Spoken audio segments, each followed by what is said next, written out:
Good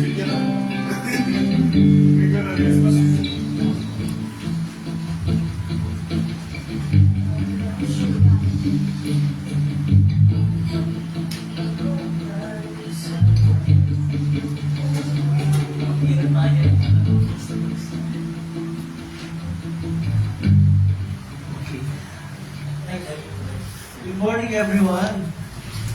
Welcome to our worship this morning, the second Sunday after the Epiphany. So ngayon, nasa Epiphany season na tayo. At during the Epiphany season, ang binibigyan ng pansin sa mga pagbasa at kahit sa mga sermons, gagamitin ng mga Bible texts ay kung paano ni-reveal ni Jesus yung kanyang sarili bilang Savior of the world. So, ibig sabihin ng Epiphany. So for today's worship, syempre nag-plan communion, even group nagila sa ating worship songs. Yung mga kasama ko natin online, welcome po sa inyo lahat. And please leave a comment sa ating comment section. Mamaya sa sermon, we will resume yung ating sermon series on the first commandment based on the chapter from the book of Isaiah. Okay, so we will begin our worship. We will sing our opening hymn, I Believe.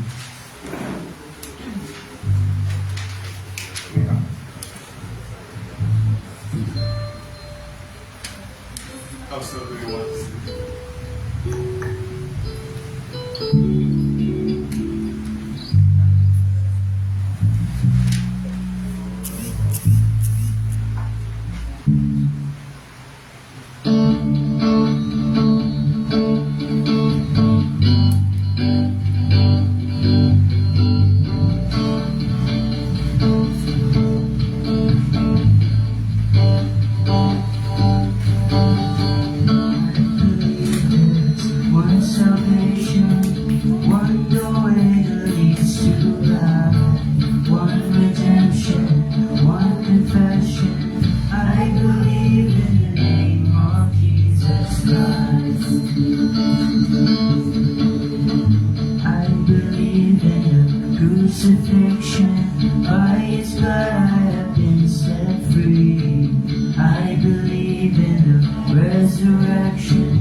lahat ay tumayo and let's open our new Masses opening page para sa ating gabay sa pasampa. Sa pangalan ng Ama at ng Anak at ng Espiritu Santo. Amen.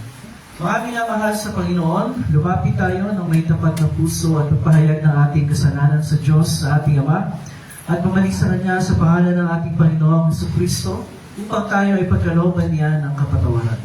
Ang pulong natin ay nagbumula sa Panginoon. Siyang lumikha ng langit at lupa. Aking sinabi, ipahayag ko ang aking pagsalangsang sa Panginoon. At siyang pinatawad ang aking mga kasalanan. Sabay-sabay natin ipahayag ang ating mga kasalanan.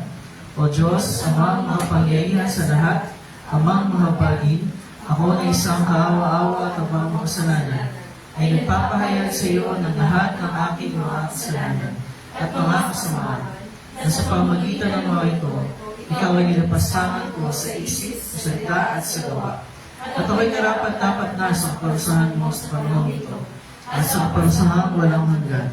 Ngunit buong puso kong lumalapit, at nagsisisi dahil sa mga ito. At dumadalangin ako sa iyo dahil sa walang hanggang kahabagan mo.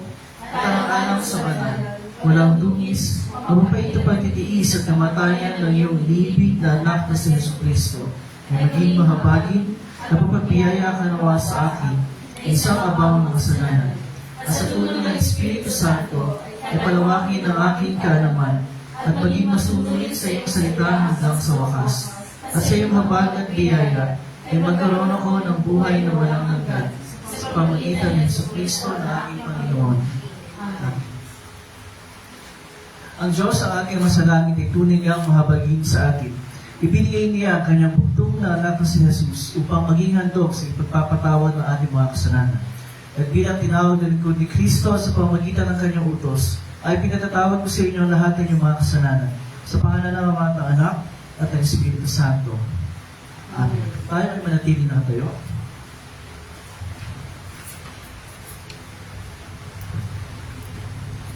Nang ako ay kanyang dalhin sa sagana niyang hapag, sa piling niya ay nadama ko ang pag-ibig niyang tapat.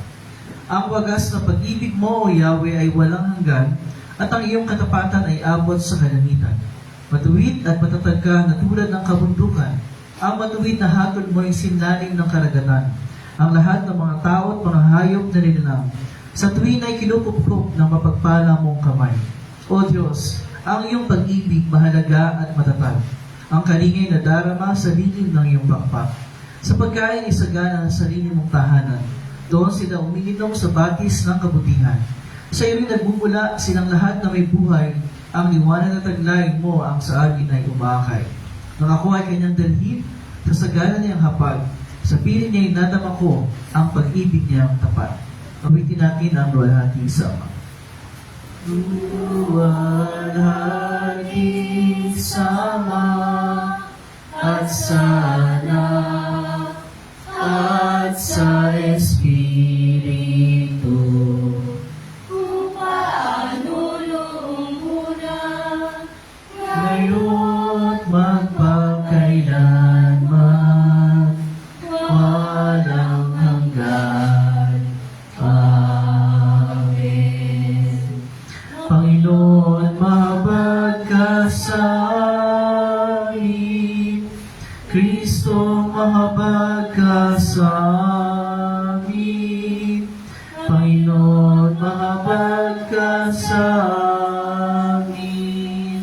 Papuri sa Diyos kay taasan. at sa lupa'y kapayapaan sa mga taong kinalulog dariya. Pinupuri ka namin, sinasamba ka namin.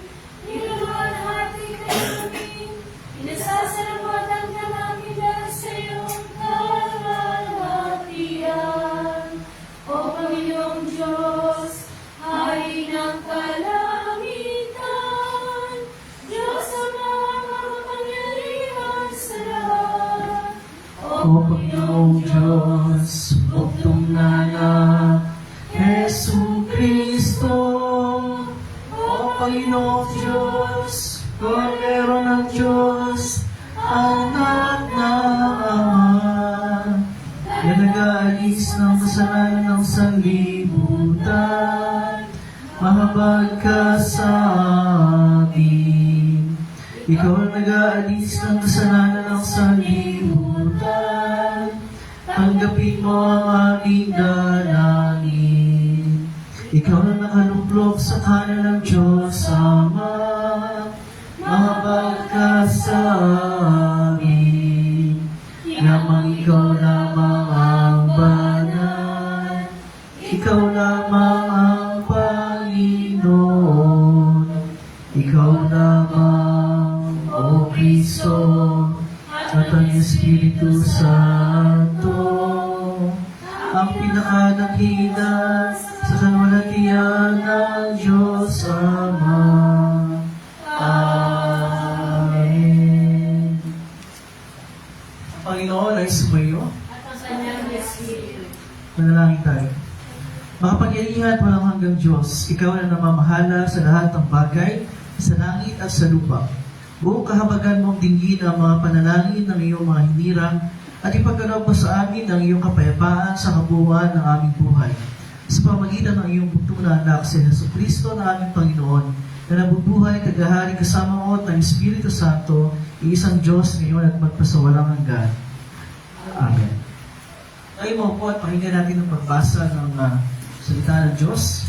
At ang unang aralin para sa linggo ito, ang unang pagbasa, ay mula sa aklat ni Propeta Isaias chapter 62, mula sa verse 1. Isaias chapter 62, beginning on verse 1. Ito ang sinasabi. Magsasalita ako para lumakas ang loob ng Jerusalem. Hindi ako tatahimik hanggang hindi niya nakakamit ang kaligtasan. Hanggang sa makita ang kanyang tagumpay na parang sulong nagliliyab. Makikita ng mga bansa ang pagpapawalang sala sa iyo at ng lahat ng hari ang iyong kalingian. Ikaw ay tatawagin sa isang bagong pangalan na si Yahweh mismo ang magkakaloob. Ikaw ay magiging magandang korona sa kamay ni Yahweh, isang mahal na kamputong na hawak ng Diyos. Hindi ka natatawaging pinabayaan at ang lupain mo hindi na rin tatawaging asawang iniwanan. Ang itatawag na sa iyo ay kinalulugdan ng Diyos at ang lupain mo ay tatawaging maligayang asawa, sapagkat si Yahweh ay nalulugod sa iyo, at ikaw ay magiging parang asawa sa iyong lupain. Tulad ng isang binatang ikinakasal sa isang birhen, ikaw ay pakakasalan ng sa iyo ay lumikha. Kung paano nagagalak ang binata sa kanyang kasintahan, pero hindi nakagalakan ng Diyos sa iyo. Ito ang salita ng Panginoon. Ang dalawang pagbasa ay buhat naman sa unang sulat ni San Pablo sa mga taga-Korinto, chapter 12, mula sa verse 1. Unang Korinto, chapter 12, mula sa verse 1. Ganito ang sinasabi. Mga kaloob ng Espiritu Santo, mga kapatid, ngayon tungkol naman sa mga kaloob ng Espiritu Santo, nais kong magkaroon kayo ng wastong kaalaman. Alam ninyo na noong hindi pa kayo sumasampalataya, kayo niligaw sa mga Diyos-Diyosan na hindi naman nakakapagsalita. Kaya't nais kong malaman ninyo na walang taong pinapatubayan ng Espiritu ng Diyos ang magsasabi, sumpain si Jesus. At hindi rin masasabi ni naman, si Jesus ay Panginoon, kung siya hindi pinapatubayan ng Espiritu Santo. Iba't iba ang mga espiritual na kaloob, ngunit iisa lamang ang Espiritong nagkakaloob ng mga ito.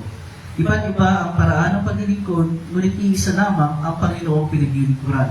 Iba't iba ang mga gawain, ngunit iisa lamang ang Diyos na kumikilos sa mga taong gumagawa ng mga iyon. Para sa ikabubuti ng lahat, ang bawat isa ay binibigyan ng patunay na nagpapakita na nasa Kanya ang Espiritu. Ang ilan sa atin ay napagkalooban ng kakayahang magsalita ng mensahe ng karunungan. Ang iba naman ay pinagkalooban ng kaalaman.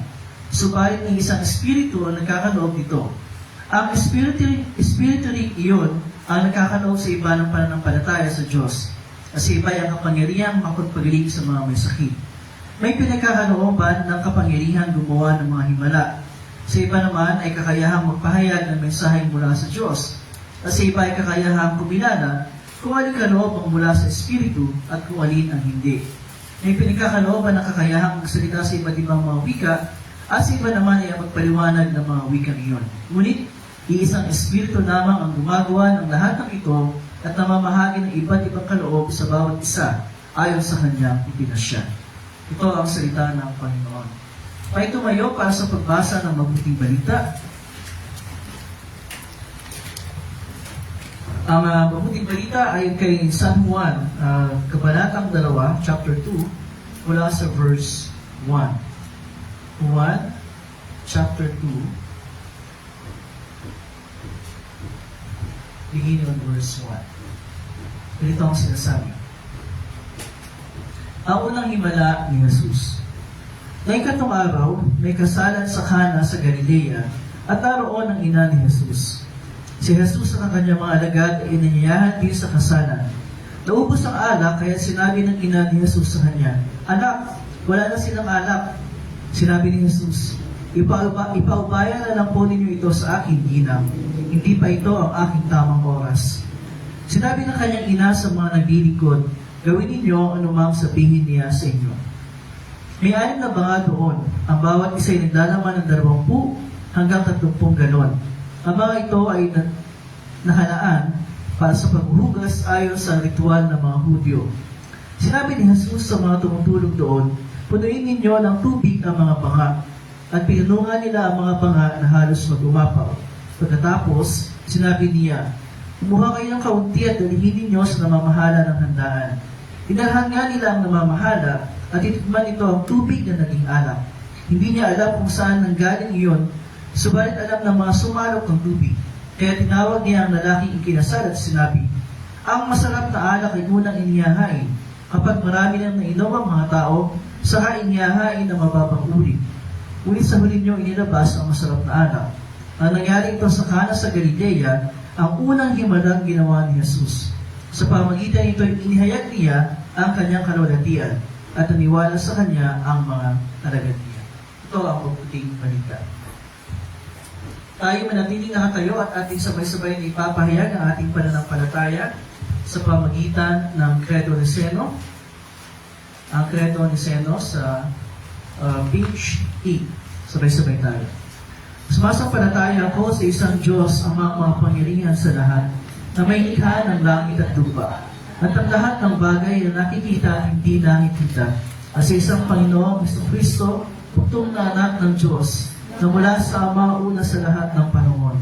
Diyos buhat sa Diyos, liwanag buhat sa liwanag, tunay na Diyos buhat sa tunay na Diyos, ipinanganak at hindi nilikha, isang sangkap ng Ama. Sa pamagitan niya ay nilikha ang lahat ng bagay. At dahil sa ating mga tao at sa ating kaligtasan ay bumaba mula sa langit. At nagkatawang tao sa pamagitan ng Espiritu Santo kay Birhen Maria. At naging tao, nagpakasakit dahil sa atin sa panahon ni Poncio Pilato, ipinako sa krus sa matay at inilibing. Ngayon nung araw na buhay na muli sa ayon sa kasulatan, umakyat sa langit at nakaluglaw sa kanan ng Ama. At siya'y babalik na muli na may kalawalatian upang hukuman ang mga buhay at ang mga patay. At ang kaharian niya ay walang hanggan. Na sumasampalataya ako sa Espiritu Santo, ang Panginoon at tagapagbigay buhay, na nagmumula sa Ama sa Anak, na sinasamba at niluwalhati kasama ng Ama at Anak, na salita sa pamagitan ng mga propeta. Na sumasampalataya ako sa isang banal, isyang apostolikang iglesia, naniniwala ako sa isang binyag, sa pagpapatawad ng mga kasalanan, at umasa ako sa pagkabuhay ng muli ng mga patay at sa buhay ng panahong darating. Amen. Tayo po, ulitin natin ang ating sermon hymn or ating hymn before sermon, More Than Conquerors.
to shake. We are the fire that's in your name. You are the fire that cannot be taken. You are the power in the midst of our God conqueror.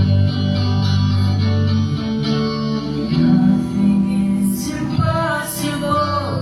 Every chain is breakable with you. We are victorious. You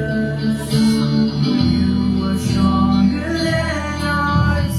You are greater than the dark in you. We are victorious. We are more than conquerors through Christ.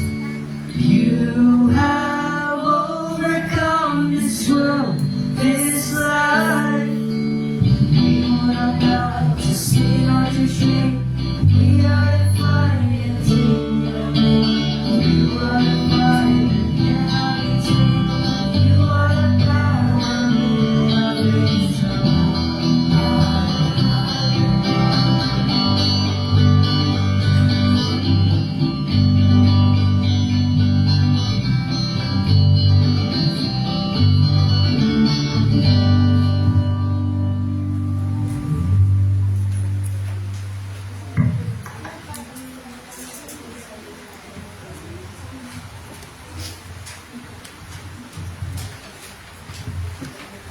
Okay, first of all, Sunday School.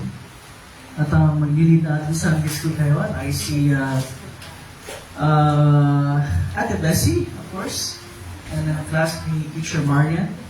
Pero siya ngayon ang pag-tuturo. Okay. Kasama na kayo. Juliana. And of course, Teacher Marian.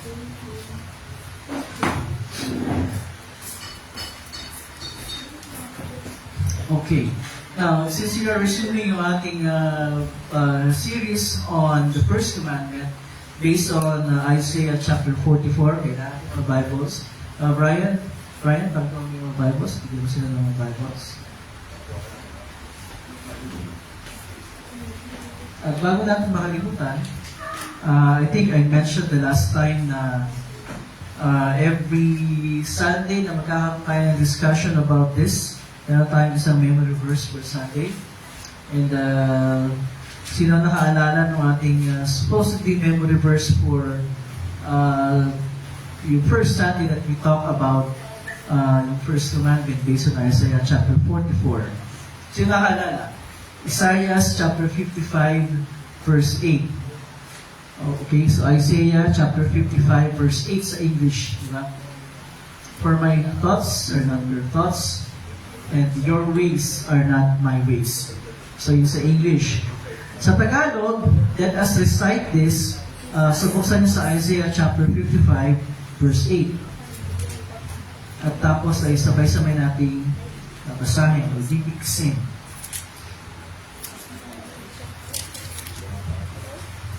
Okay, Isaiah chapter 55, Isaiah 55 verse 8.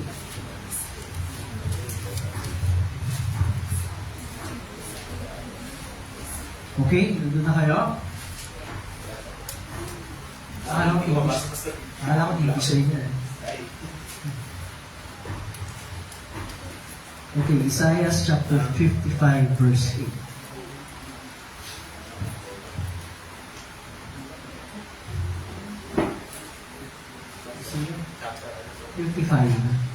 Verse 8.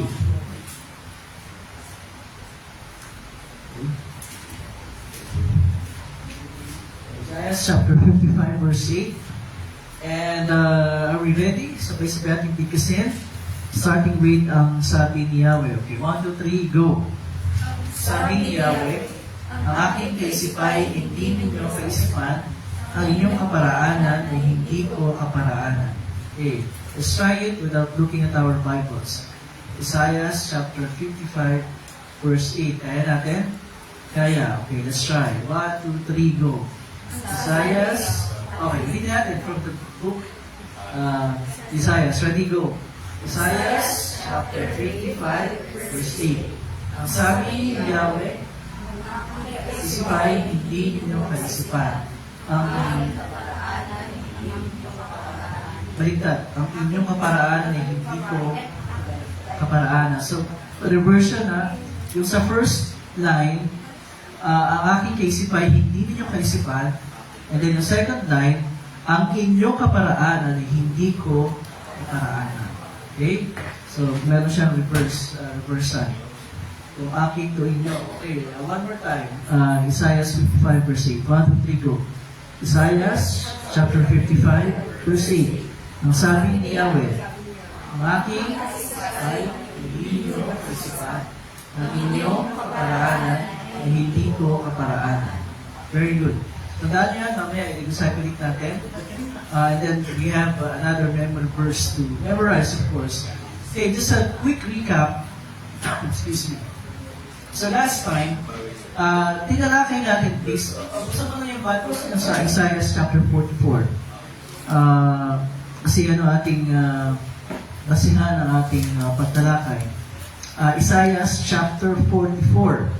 And last time, tinalakay natin yung verses 6 to 8, which talks about yung what we call mga rock solid na mga katotohanan tungkol sa ating Diyos, tungkol sa tunay na Diyos. And again, we say na the first commandment is premised on the fact na walang ibang Diyos kundi si Yahweh, ang Panginoon na nagpakilala sa mga Israelita, ang Panginoon na ating sinasamba. And last time, nakita natin from the verses na tinalakay natin, 6 to 8, kung ano-ano yung mga descriptions or characteristics ng Diyos na ito na ating sinasamba. At ilan yun? Medyo marami-rami din yun. We have, sige, buksan niyo ulit yung 6 to 8 ng Isaiah. And then sabihin natin isa-isa ano-ano yung mga characteristics or descriptions doon ng tunay na Diyos. 44, 6 to 8. Okay, sinusunod naman yan. Chapter 44, verses 6 to 8. Okay, isa-isahin natin. Ang sabi ni Yahweh, di ba? Si Yahweh sa salita nito. So, ano yung unang binanggit doon na description or characteristic ng Diyos na ito? Siya ay hari. So, He is King. So, din siyang namamahala sa lahat ng bagay. And then, second, pinapagligtas ng Israel. And again, in the New Testament, pag sinabing Israel, hindi yun yung bansang Israel. It is the church na tinutukoy. So, tagapagligtas ng Israel o ng lahat ng tao. And then the third one, makapangyarihan sa lahat. And when we say makapangyarihan sa lahat, ibig sabihin nun ay ano? Ano ibig sabihin ng makapangyarihan sa lahat? All powerful, or in other words, okay, omnipotent. Okay, so yun ibig sabihin ng all-powerful. Sabi, all-powerful of course, wala na siyang ibang katulad. In fact, you will remember, claim ito ng ating Panginoong Jesus, thereby identifying Himself with Yahweh. Sinabi niya, di ba? Nung bago siya umakyat sa langit, sabi niya, all power in heaven and earth has been given to me. Di ba? Ang lahat ng kapangyarihan sa langit at sa lupa ay ibinigay na sa atin, ang sabi ng ating Panginoong Jesus. So, who is all-powerful? In the Old Testament, it says Yahweh. In the New Testament, it says Jesus. Diba? Sabi niya, ako ang sabi niya, lahat ng kapangyarihan binigay na sa atin sa langit at sa lupa. Okay, pakita na tayo. Apat na ba? Pang-apat, hindi ka-apat. Ako ang simula at ang wakas. I am the beginning and the end, or the first and last pala, sorry. I am the first and last. At pag binasa natin ang aklat ng Revelation, ito din ay claim ng ating Panginoon. So sinabi niya, I am the first and last. I am the beginning and the end. Again, identifying Himself. Na siya itong tinutukoy dito. Next, walang ibang Diyos na sa akin. Again, that's what we're saying. There's only one true God. Hindi pwedeng maraming Diyos. Bakit isa lang yan? Ito yan. Siya yun ang ating sinasamba. And meron pa ba? Wala na. Diba? So yun yung 5. Nasabihin natin rock solid na mga katotohanan tungkol sa Diyos na ating sinasamba. At walang Walang sino mang Diyos. Sinasamba ng ibang religions, ang meron ng mga katangian ito is only the true God na may tagda itong katangian ito. Now, yung sumunod na mga verses, or one more thing pala, we also talk about sa verse 7, no, kung paano alam ng Diyos ang lahat ng bagay. He knows about our future. Diba? Alam niya ito po sa ating buhay kasi siya nagtakda. Nagtakda in the sense na nakita niya yung mga possibilities at he decided from among those possibilities anong papayagan niya na mangyari. So yun ibig sabihin mo. Parang ano yan one example na ginamit ko last time, marami kang makikilala sa buhay mo at nakita ng Joshua, ito yung mga makikilala mo, sinabi na ito yung para sa'yo, ito yung papayagan ko matuloy. So, wala mo, hindi pa nangyayari. Pero may nakatakda, huwag kang mag-alala. Okay, let's go to verses 9 to 11. Basahin natin. Now we will talk about nasabihin ng Diyos in the first commandment, huwag kayo magkakaroon ng ibang Diyos maliban sa akin. Di ba? So, pinagbabawalan na tayo na sumamba sa ibang Diyos. Pero yung ibang Diyos na yun, hindi naman talaga totoong Diyos. Ang tawag doon, pag hindi totoo, ano? Pag hindi totoong Diyos, ano yun? Diyosan. Or idols. Pero gusto ko ba, ano yung mga Diyos-Diyosan na meron tayo bilang mga tao na pinapalit natin sa tunay na Diyos. So let's see, 9 to 11, verses 9 to 11. Okay. Sige, sabay-sabay na lang tayo. Hindi naman tayo masyadong marami. 9 to 11, ready, go. Mga gumawa ng tributo at walang kabuluhan ng mga Diyos-Diyos ang kanilang pinahalagahan. Mga bulag at hangad at sumasamba sa mga ito, kaya sila ay mapapahiya. Walang inigurot na mabuti ang paggawa ng mga tributo para sa kahit. Tandaan ninyo, ang sumasamba sa mga ito ay mapapahiya lamang. Ang mga gumagawa nito ay tao lamang, kaya't magsasama sila at ako'y harapin, sila ay matatakot at mapapahiya din. So, isa dito sa from verses 2 to 11, binabanggit yung Diyos-Diyosan. Diba? At dito, binanggit yung rebuto, binanggit yung gawa ng kamay ng tao. Pag sinabi natin na immediately ang papasok sa isip natin dito ay yung mga physical na mga rebuto, di ba? Yung physical na mga imahe na ginagawa ng physical na mga kamay. Yun ang unang papasok sa isip natin, di ba? Eh, it's true. May mga tao talaga na yung para sa Diyos ay kinakabit nila doon sa mga rebuto. For example, yung binanggit natin mga characteristics ng Diyos, makapangyarihan sa lahat. Diba? May mga tao na ikinakabit nila yung attribute na yun from God to the images. Diba? Doon sa mga rebuto. Again, very clearly, mali yun. Kasi syempre, alam mo sabi doon, yung mga rebuto, yung mga physical na mga rebuto, eh sino bang gumawa nun? Tao. Diba? Kamay ng tao. So pag binigyan nyo ng tao ng katangian na nabibilan lang sa Diyos, hindi ginagawa ng mga tao na Diyos-Diyosan, yung rebuto na yun. Pero hindi yung kasalanan ng rebuto. Sino may kasalanan doon? Yung tao. Yung rebuto, mga neutral things yan. Wala naman yan eh. Those are neutral things. Nasa sa atin yun kung ano yung ibibigay nating value doon sa mga bagay na yun. So, we have images. Meron tayong imahe dito. Ating Panginoon, di ba? Na on the cross, reminding us of His sacrifice para sa ating kasalanan. Pero the moment that we attribute something dito sa image nito, then ginagawa natin Diyos-Diyosan yung rebuto ng ating Panginoong Jesus. But that in itself is not wrong. Di ba? Wala naman, hindi naman mali yan. It is a reminder of Christ's sacrifice. Ngayon, magkakaroon ng mali yan. Pag sinabi natin, pag gumawa ako sa rebuto ko, binuswipan niyo ko, mas makikilala ko yun para sa akin. Or gagaling ako sa kung anumang karamdaman meron ako. Tulad ng kung anumang meron tayo karamdaman. So, nagiging mali yun, di ba? But that's very obvious. Yung binabanggit dito ni Isaiah, Propeta Isaias, ributong gawa ng kamay na sinasamba ng mga tao, hindi yung pisikal na ributo. Hindi rin yung pisikal. Kundi yung iba't ibang mga bagay na ating kinahalagahan, na ating kinakatakutan, na ating minamahal, na higit pa sa Diyos. Ano-ano yung mga bagay na yun na ginagawa nating rebulto, ginagawa nating Diyos-Diyos sa ating mga tao? I have on my list at least 5 or 6. Then you can add something to the list na meron ako. Una, intelligence. Katalinuhan. Yung katalinuhan, yung intelligence ng tao is a gift of God, di ba? Yan ang isa sa mga bagay that distinguishes us from animals. Diba? Kasi sila, ano yun, instinct eh. They act according to their instincts. Pero tayo mga tao, meron tayong intelligence. It's a gift of God. So, again, that in itself is a blessing from God. Pero kailan nagiging Diyos-Diyosan para sa atin yung intelligence, yung katalinuhan, yung karunungan? Kailan yung nagiging Diyos-Diyosan ng mga tao? Kailan?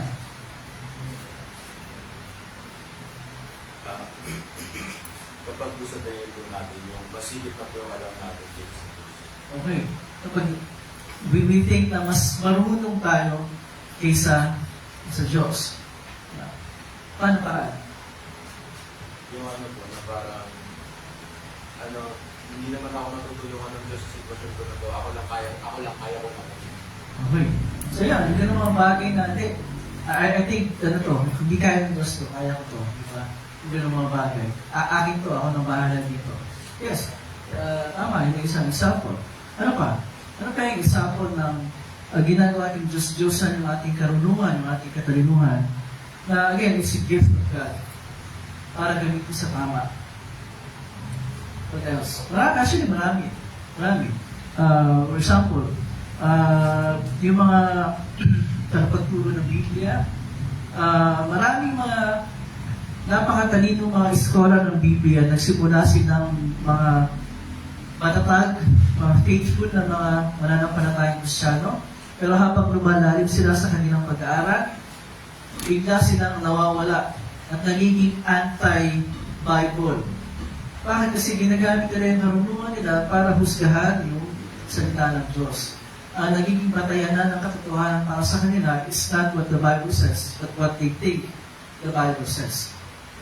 Marami ganyan ng mga Bible scholars na from being a believer to being a disbeliever or non-believer. Dahil sumobra yung kanilang pagkatingin sa kanilang karunungan similar to sa sinabi ni Luke. So, again, it's intelligence. It's a gift of God. For as long as gagamitin natin sa tama, hindi natin ipapalagay na mas marunong tayo sa Diyos, that's fine. Okay, ginagamit natin ng tama yung ating karunungan. Pangalawa, on my list, material things. Anong example ng material things? Generally. Example. Ano daw? Cellphone daw po. Hindi ko narinig. Cellphone. Cellphone? Cellphone, okay. Bakit? Kailan nagiging sa tingin mo mali yung paggamit mo? Kaya siya nagiging, sabi mo, yung cellphones, one of the material things na meron tayong mga tao ngayon, nagiging idols. Pag sabing idols, yun yung Siguro kung basta pag naubos na po yung oras sa pag-aaral, mas wala ka lang ibang pa sa ibang bagay. Talagang makapang-church, kasi talagang may cellphone sa likod. okay. Wala ka namang pinapatungkulan. Sa mga katabi mo, wala naman. Wala naman. Kahit nasa church, no, kahit nasa sermon, naglalaro, wala naman. Okay, so yung mga tinamaan, tabi-tabi na lang. Ito talaga katotohanan. Tuloy yun, di ba? Yung cellphone, isa sa mga blessings na meron tayo sa ating panahon ngayon. Kasi imagine yung panahon na wala cellphone, di ba? Imagine nyo yun. Mahirap yung communication, di ba? It makes communication very easy sa panahon ngayon. Pero, excuse me, sabi ni Jen, lahat ng tao nauubos na sa for whatever things na ginagawa nila, yung kanilang oras. No? Think about how many sabi na yung mga Pilipino, number 1 na social media users sa buong mundo. Diba? Mga Pilipinos. And think about how many hours ang ginugugol ng maraming mga tao sa social media compared doon sa kanilang pagbasa ng Biblia, compared doon sa kanilang pagkakaroon ng private, personal na time para magbasa at panalangin sa Panginoon. Di ba? It's very disproportionate. So in that way, nagiging idol ng ating panahon ngayon, false God, yung technology in general, cell phone in particular. Okay, very good. Other things? Other material things that you can think of, Abby? Ano? Money po. Money. Okay. Okay. What about money? Kapag po parang hindi na lang po nagre-revolve yung life mo sa, parang doon na lang po umiikot yung buhay mo sa pera ko na iniisip mo yun yung parang pinakamahalaga sa'yo. Parang, hindi ko mo parang basta, parang, yun na po yung parang top priority mo sa buhay. Okay. Money. Okay. Pera. Well, kailangan ng tao ng pera para mabuhay. Don't get me wrong about it. Ha? Kailangan natin ng pera para mabuhay. Kaya nga tayo sa trabaho, di ba? So we need money. Pero nagiging idol natin yung false god natin yung money, pagka doon na umigot sa amin ni Abby yung buhay natin, we set aside yung ating time para sa Panginoon, para lang sa pera. Okay? At that's very good. Siguro sa panahon ngayon, number one yun na false god ng mga tao. Kaya gagawin ang lahat kahit mali for the sake of money. Pero money is not the root of all evil, ha? It's the love of money. It's the root of all evil. Kasi madalas na marinig yan, money is the root of all evil. Hindi. Parang naging root of evil yung money. Kailangan niya para mabuhay. It's not money. It's the love of money. It's the root of evil, of all evil. Okay, so, ano na yan. Pag may narinig kayo, sabihin nyo, hindi, it's not money. It's the love of money. Kasi, again, that's a blessing from the Lord. Pagka yung money, or any material things, sabihin natin evil din, bawal tayo magkaroon nun. Diba? Kung evil niya, again, it's not the things itself. Yung how we value, how we use them. Especially, kung ito'y nakaka-apekto sa ating relasyon sa Panginoon. Third, sa online days, ewan ko lang kung agree kayo, relationships. Nagiging idol ba ito? False god ba ito? Para sa mga tao. Relationships. And in what way? Pag sabi ng idol, it's false god. And yung pagsamba sa idols ay idolatry. Parang may gusto kong sabihin. Na naman? Relationships. Agree ba kayo? Nagiging false gods yung relationships? Ha? Sa tingin mo, alam mo, sige. Kapag po yung iniisip nyo na yun na lang yung kailangan mo sa buhay, na laging may kulang tayo. Okay. Na iniisip nyo yung partnership dun sa opposite sex. Yun lang yung gusto nyo.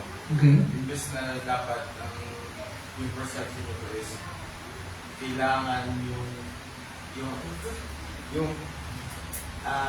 kailangan nyo lang talaga is companionship. Mas binibigyan nyo siya ng masyadong malaking kahalagahan.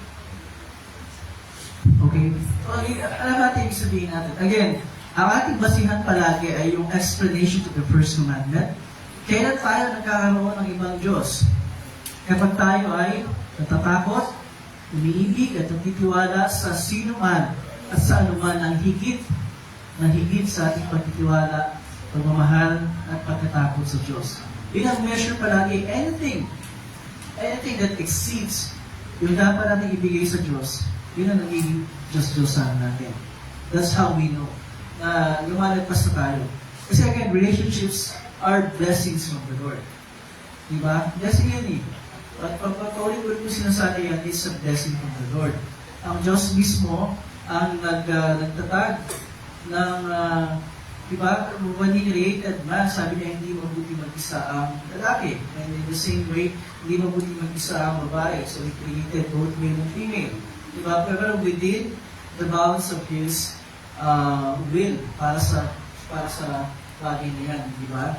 So, yung mga dumaan sa aking klase sa catechism, merong tinatawag na tatlong ano tawag doon, like, purposes for marriage. Diba? Tatlo yan eh. Una, companionship. Diba? So, kailangan I mean, God saw it. Kailangan natin ng companionship. And so, when God saw that man needs a companion, He created what? A woman. Hindi another man. Diba? It's a woman. Diba? Tama ako, diba? Kasi kung okay lang pa naman, hindi isa pang man na nilikha ng Diyos. Pero hindi, nilikha niya isa woman. So man is for woman is for man. Hindi pwedeng man and man, siya woman and woman. Hindi yun ang will ng Diyos. Kasi again, ba't ko binabanggit ito?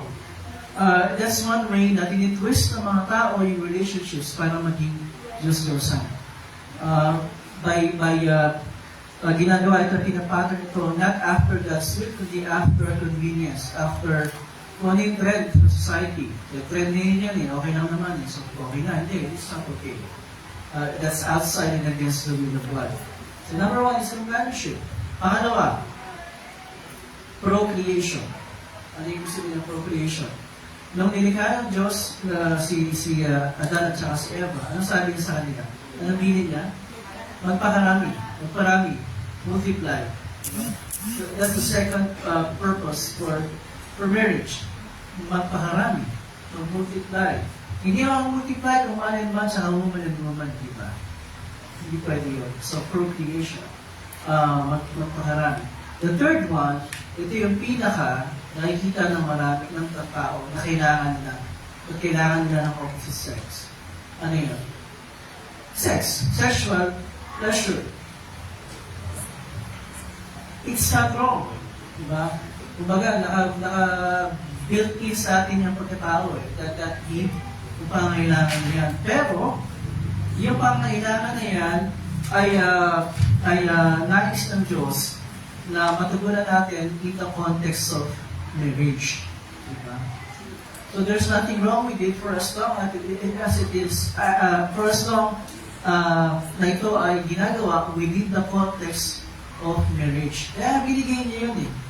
So that a man and a woman na who entered into marriage can fulfill that desire, that need na meron tayo mga tao. I mean, that's hindi masama yan, hindi mali yan, hindi yan marumi.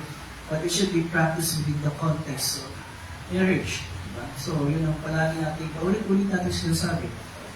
Kaya dito, binanggit na relationships ay isa yung sa mga nagiging false gods natin. Kasi we try to, kumbaga, pattern yung ating ideas about relationships sa ano yung gusto natin. Other than sa ano yung gusto ng Diyos. So remember that, yung tatlo na yun, na binanggit ko. Especially yung relationships with the opposite sex. Always the purpose ng ating Panginoon ay yung tatlo na yun. Yung companionship, procreation, and yung fulfillment ng sexual needs within the context of marriage. Okay, pang-apat sa list ko, work, trabaho. Yan. Kaya ito nagiging false gods ng mga tao. Work. I mean, we all need ng trabaho. Diba? Kaya ito nagiging false gods. Tika. Pag nagiging identity po natin is yung trabaho natin kasi yung pinaka-pinaka sa identity natin kay Christ. Okay. Yes. Diba? Pag yun na yung nangibabaw sa atin, nasa nakalimutan natin na, well, yes, binigay ng Diyos sa akin itong birthday ko para matugunan yung aking mga pangailangan. But, hindi ito ang aking pangunahing bukasyon. Meron akong mas pangunahing bukasyon. I am a child of God. Diba? Na dapat nakikita doon sa trabaho yung katangian ng isang child of God. And it's not the other way around. True.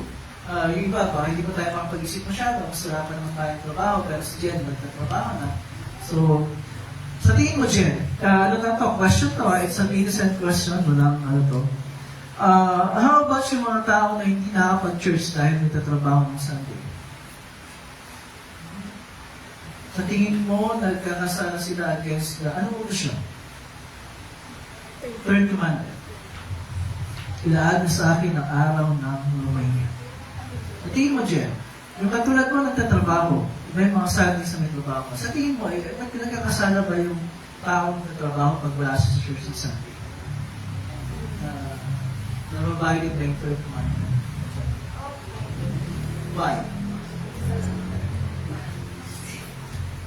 Bakit?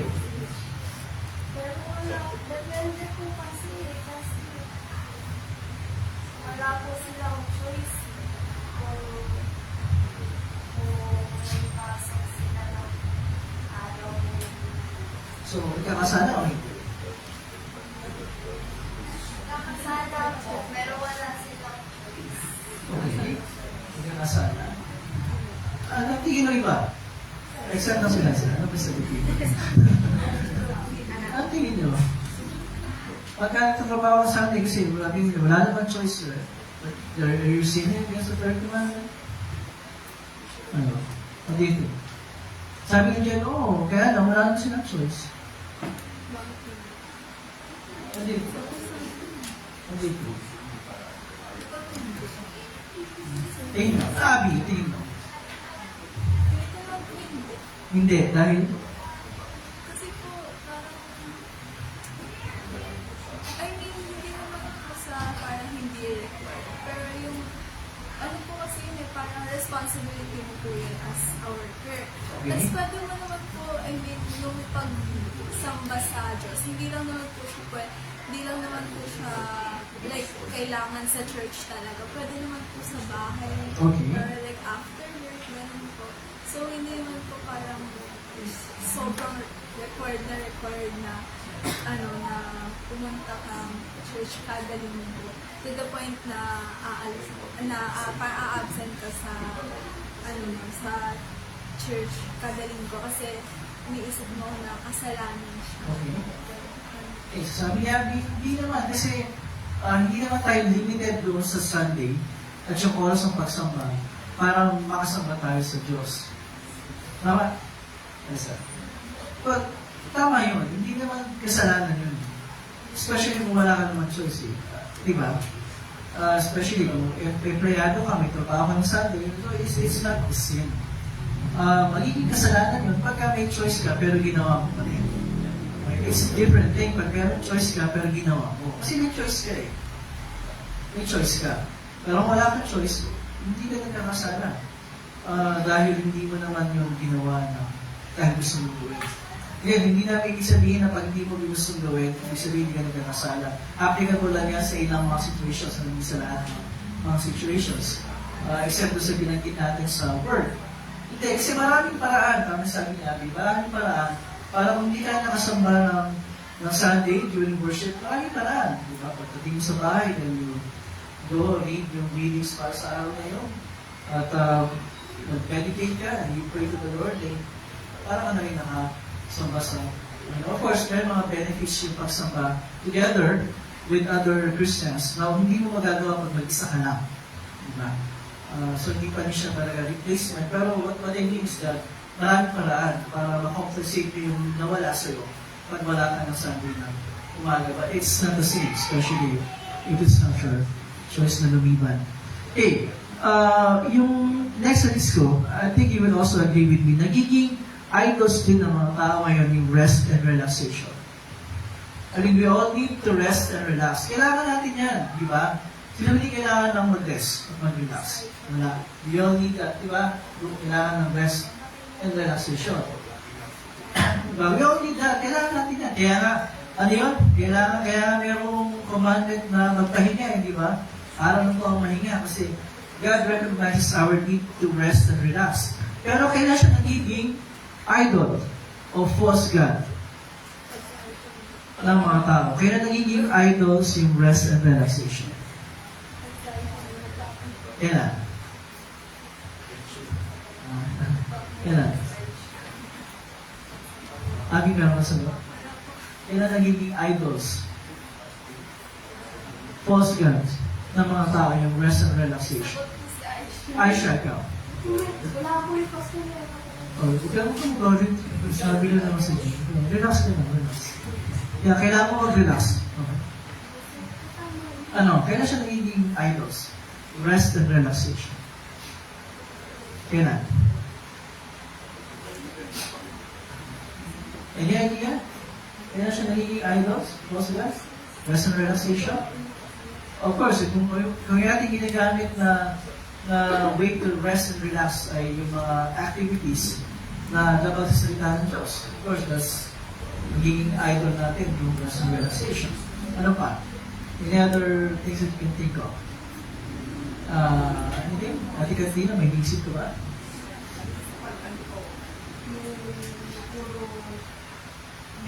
Yung rest and relaxation na yung kakamaran. Okay. Yan. Hindi, di ba? Hindi tamara na. And, ito pa, ito, guilty rito yung maraming mga katrabaho eh. You were given the time to rest and relax. Pero instead na mag-rest and relax ka, katrabaho mo pa rin. I mean, this is basically rest and relaxation para magpahinga ka rin. Diba? You need that. Kailangan mo mag-take ng time para mag-rest and relax. I mean, God sees that need. Kaya sinabi niya, magpahinga kayo. Kailangan ng pahinga. So, pag pinagpapahinga tayo, magpahinga tayo. Hindi tayo magtrabaho. Kahit ako guilty ako dyan, papahinga ako, pero natrabaho pa rin. Pero hindi dapat siya. Kasi, pag kasi gano'n ginagawa natin, we're opening the doors para mag-burn out tayo. At yung nagiging burden na, instead na blessing yung rest and relaxation para sa atin. Those are some of the things on my list. Meron pa ba kayo ibang naisip ng mga bagay na nagiging false gods natin? Na ating sinasamba, pinagkakatiwalaan, kinakatakutan, minamahal, nagigit sa Diyos. Mga tao po. Ha? Mga tao po. Tao? Tao, yeah. Doon papasok yan sa mga relationships. Bakit? Alta? Parang, ano po, masyado po nila parang mahal na yung ibang tao to the Okay. or like yung minsan po yung mga like idols po na to the point na yun na po yung parang buhay. Diyan na po nila inaano yung buhay nila. Yes. Okay, tama naman yun. And, pagka, bawa, ayaw natin ipakita yung tayo natin kasi magpapako tayo na pagtawanan tayo, iwan tayo ng mga tao, ng mga kaibigan natin, then that's becoming a false God for us kasi mas pinapahalaga natin yung kaysa sa ating Diyos. Diba? So, again, anything na we were setting aside ang Diyos dahil mas pinapahalagahan natin yung bagay na yun o yung tao na yun. There's one word na ginamit dito na Isaiah doon sa chapter, sa verses na binasa natin concerning these things. Ang mga ito ay ano? Nasa verse 9 siya. All these things, all these idols, all these false gods are ano siya?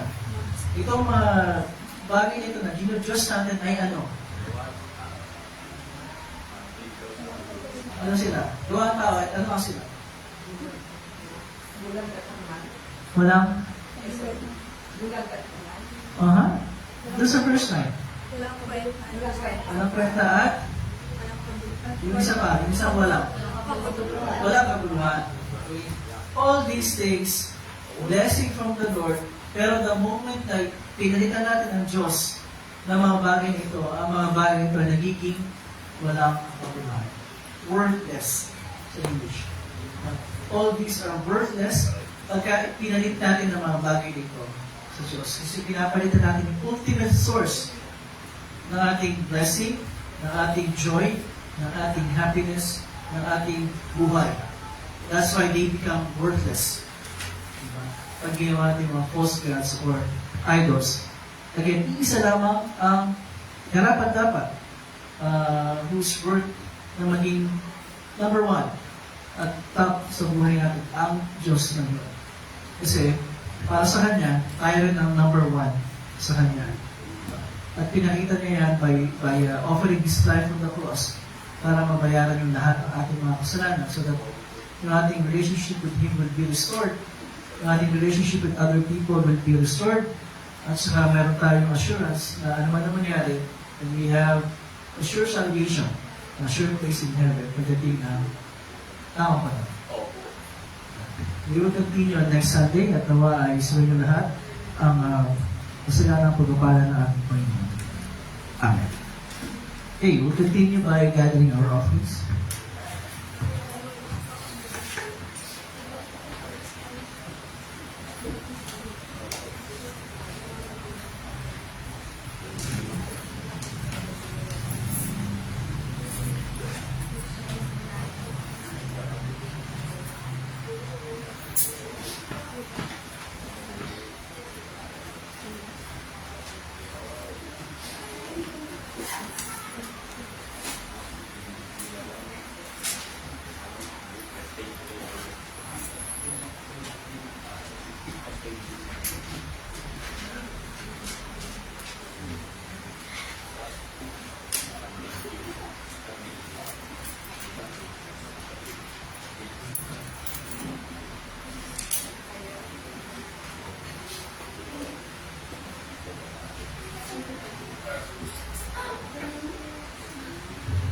Okay, any prayer request?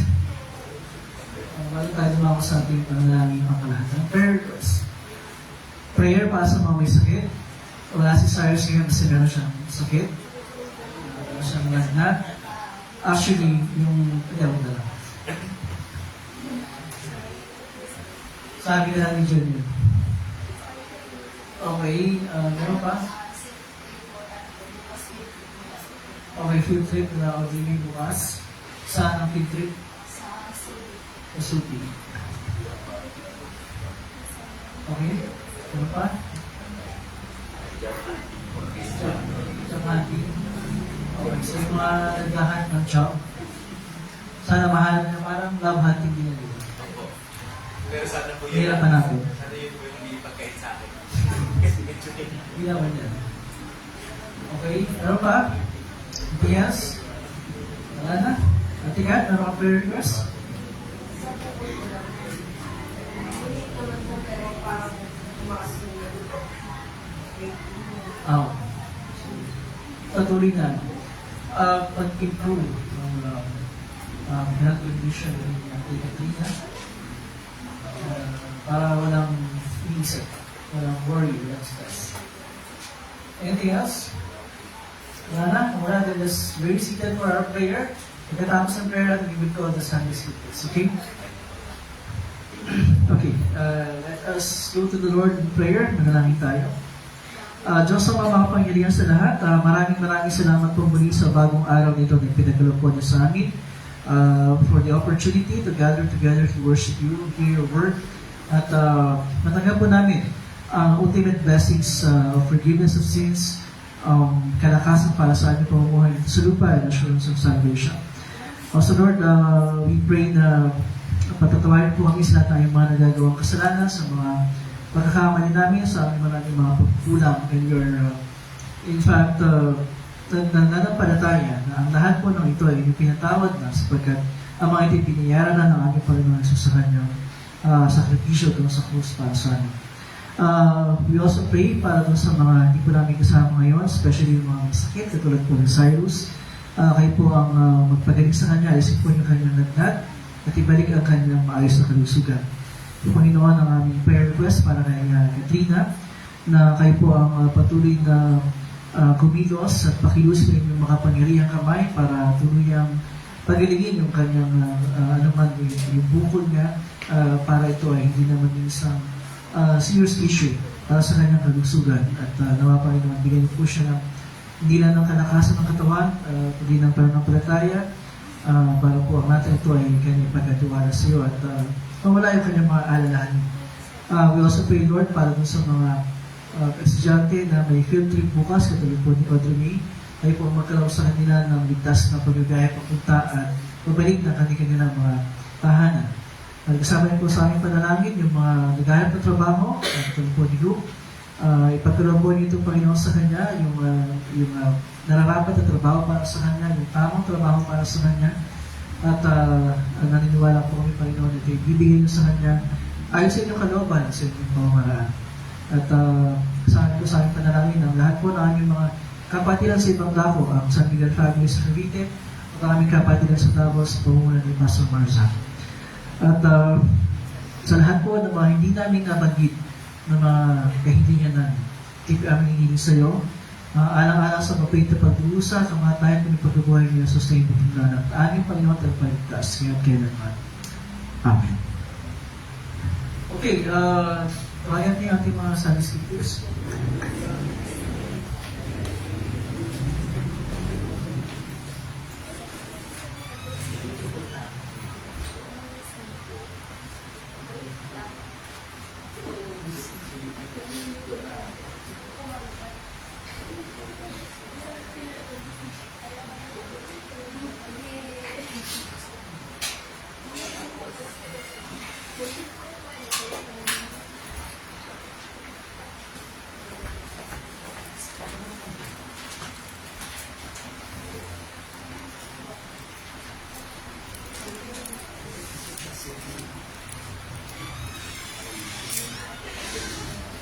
Okay, so ito na ang ating mga Sunday School kids para sa kanilang lesson presentation sa pamumunan ni Teacher Bessie at sa ni Teacher Marian. Sige, go ahead.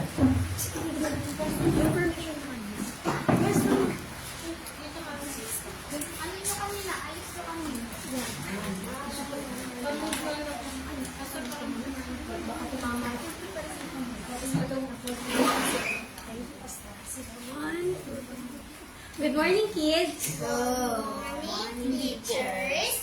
Okay, so ano mo yung lesson natin for today? Tungkol saan?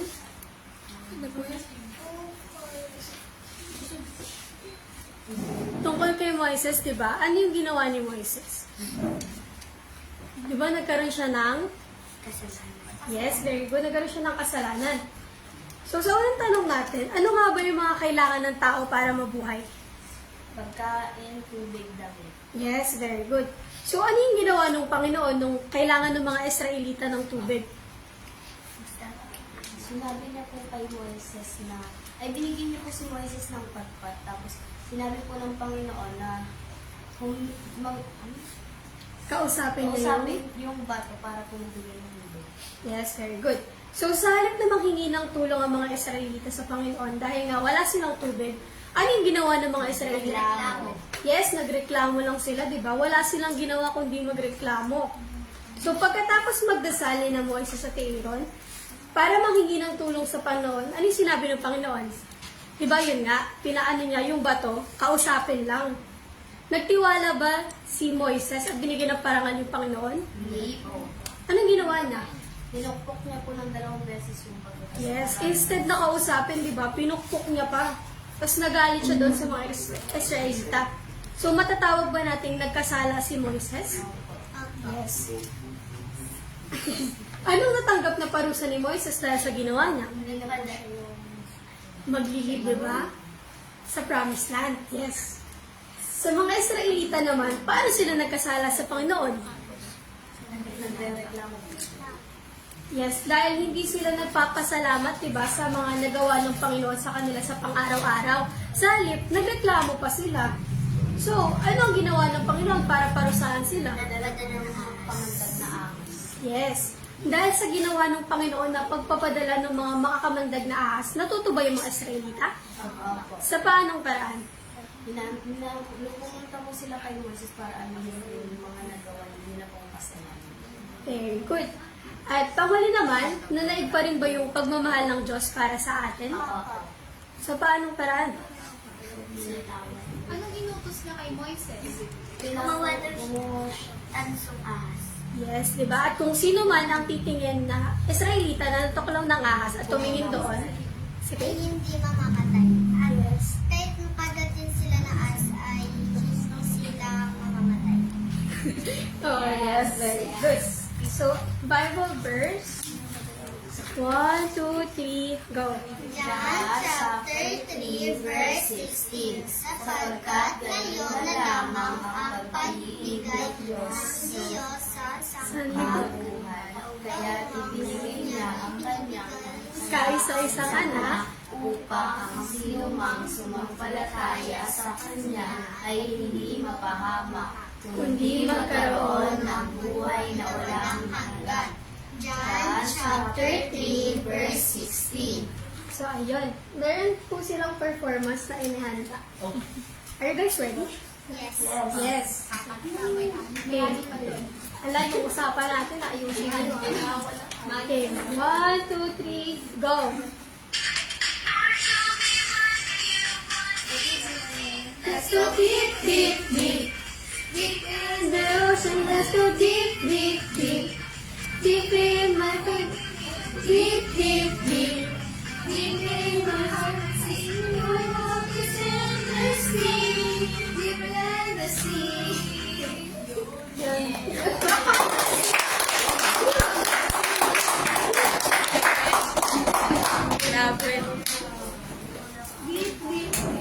Good, thank you, Teacher Maria, Teacher Bessie.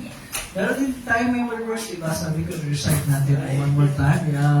Hindi na yung mga kids, pati tayo meron, diba? Isaiah chapter 55, verse 8. Okay. Yung mga nandito, let us recite Isaiah 55, verse 8. Starting with the book. 1, 2, 3, go. Isaiah chapter 55, verse 8.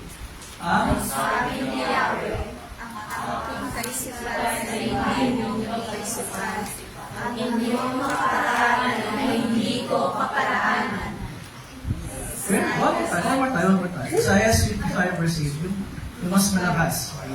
1, 2, 3, go. Isaiah chapter 55, verse 8. Ang sabi ni Yahweh, ang inyong kaisipan ay hindi ko kaisipan.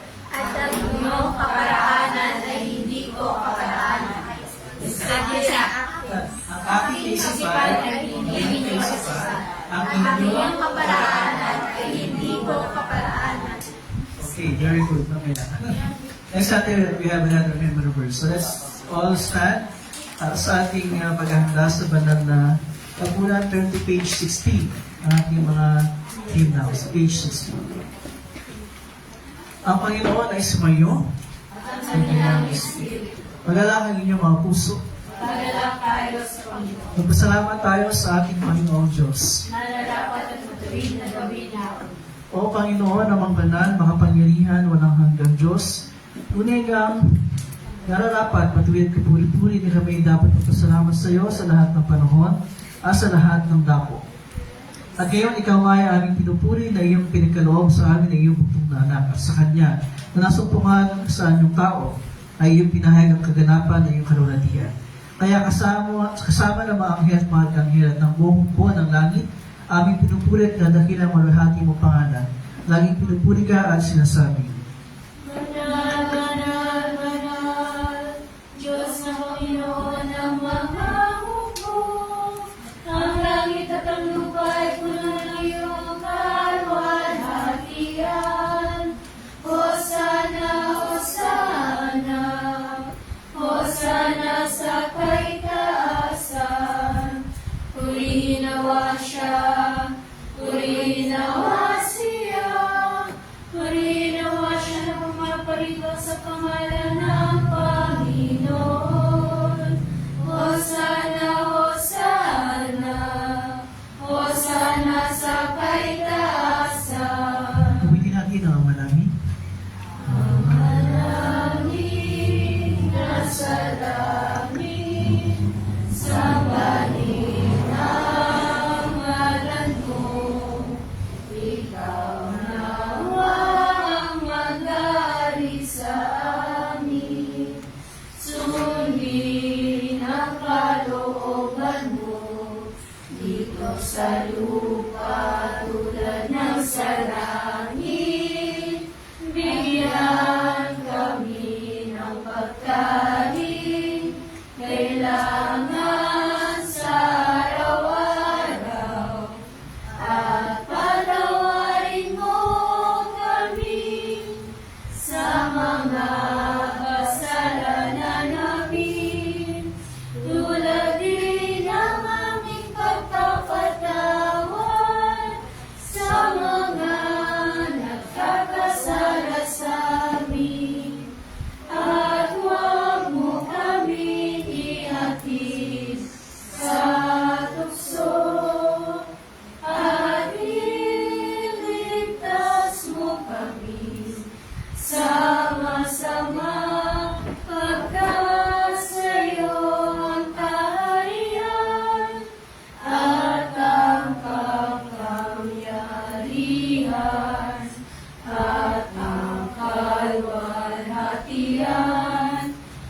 magpakailanman. Amen. Amen. Ang ating Panginoong Kristo na siya pagkanulo ay lumangkot ng tinapay. At matapos magpasalamat sa Diyos, kanyang pinagpira-pirasod, binili sa mga lagay na sinasabi, kunin niyo ito at kanin. Ito ang aking katawan ay binibigay para sa inyo. Gawin ito bilang pag-alaala sa akin.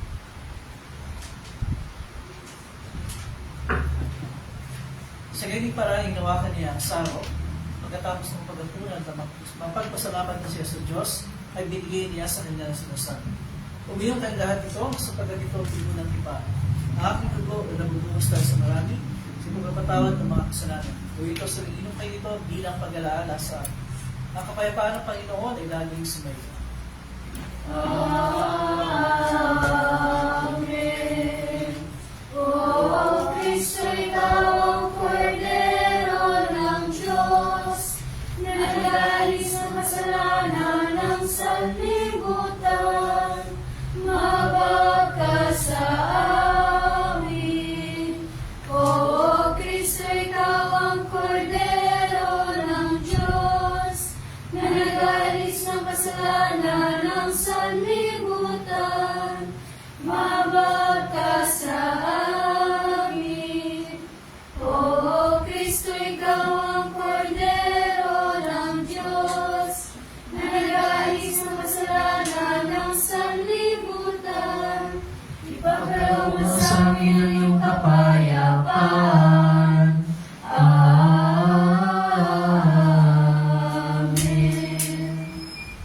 At please be seated. Yung mga confirmed committee members ay naniya sa harap. Naging tanggapin ang kanyang tunay na katawan ang nakit ng tinapay at anak sa iyong pagpapatawad ng ating mga kasalanan.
At ang tunay na katawan at gunawa ng ating Panginoong Jesucristo ang siyang magpalakas ng niya sa inyo. Sa tunay na panampalataya tungo sa buhay na walang hanggan. Imahan kayo kapayapaan at alakan sa inyong mga puso. Amen.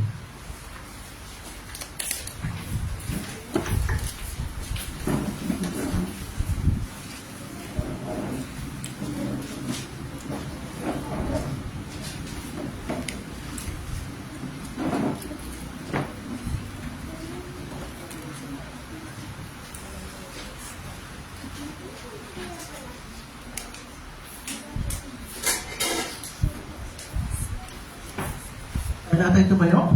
Continue on page 21. Awitin natin ng pagyaw sa kapayapaan. Panginoon, ngayon ay hayaan mo na ang iyong lingkod ay pumanaw sa kapayapaan ayon sa iyong pangako. Sapagkat Nakita ng aking mga mata ang iyong pagliligtas na inihanda mo para sa lahat ng mga bansa. Liwanag itong tatamnaw sa mga hentil at magbibigay karangalan sa iyong bayang Israel, luwalhati sama at sa anak at sa Espiritu, kung paano nung una, ngayon magpakailanman, walang hanggan. Amen. O pasalamat natin ang Panginoong Diyos sapagkat siya ay mabuti. At ang kanyang pag-ibig ay pangwalang hanggan at mananatili. Pinasasalamatan ka namin, Diyos, ng mga pangyarihan sa lahat, sapagkat piniginhawa mo kami sa pamagitan ng sakramento ito. Ininadalangin namin na sa pamagitan ng kaloob na ito, ay palangsin mo ang aming panampalataya sa iyo, at paningasin mo ang aming pag-ibig sa isa't isa. Alang-alang kay Jesucristo ang aming Panginoon, na nabubuhay at nag-aaring kasama mo at ng Espiritu Santo, isang Diyos magpakailanman.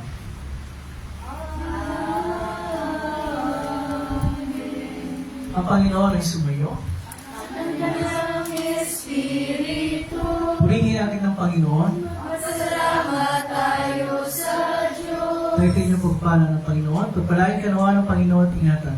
Paliwanag ginawa ng Panginoon ang kanyang mukha sa iyo at mahabag sa iyo. Ilingap nawa ng Panginoon ang kanyang mukha sa iyo at bigyan ka ng kapayapaan. Amen. Amen.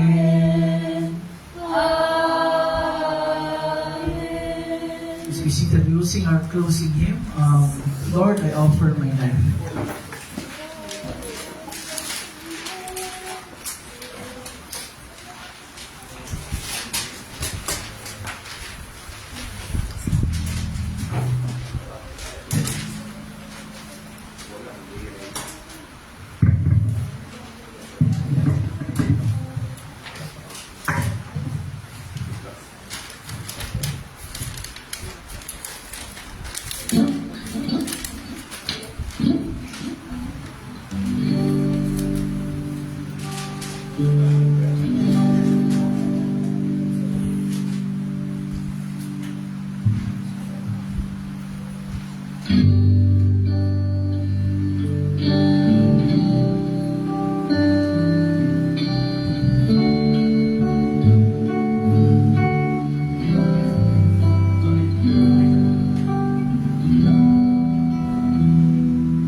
All my regrets, all my unclean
Okay, good morning everyone. Welcome to our worship this morning. So, we would like to greet yung mga kasama natin ngayon sa church, yung mga first time na visitors natin. Yung friend ni Dimple May, si Cassie or Casey? Casey. Casey, welcome. Ayun, Casey, parang yes, Casey. Welcome sa ating worship this morning. Also, kasama natin yung friend ni Abby. Jan? Crisel. Which one? Jan. Jan. Okay. Crisel. Jan. Crisel. Okay. Jan ka lang. Okay. Welcome, Crisel. Thank you for coming. And also yung mga kasama natin online. Sino yung Si Mama po. si Mami Jo, Ate Gemma. Ate Gemma, Si John Kurt. si Jack Kurt. Wow, welcome Jack Kurt. Pero hindi ka dapat nandiyan, dapat nandito ka. Diba? But welcome pa rin. Anyway, thank you. Thank you at sinili po kami. At binigyan mo kami ng oras kahit pa paano. Maraming salamat, Jack Kurt. Hindi ka namin makakalimutan. Welcome po sa inyo lahat. And of course, even Luke for leading our worship. Kahit po yatiyan mo yan. Actually, umaga na ng tulog. Yun. Announcement. Mamaya, yung committee para sa ating anniversary celebration, let's meet para i-finalize na natin yung place. Kasi meron akong update. So, let's meet after worship. Announcement, iba pa? Wala namang mag-birthday sa listahan ko, meron ba? Wala akong makita. Wala pa. Next week pa. Next week natin birthday sales. Okay, so other than that, again, thank you. We will see you again next Sunday. Bye everyone.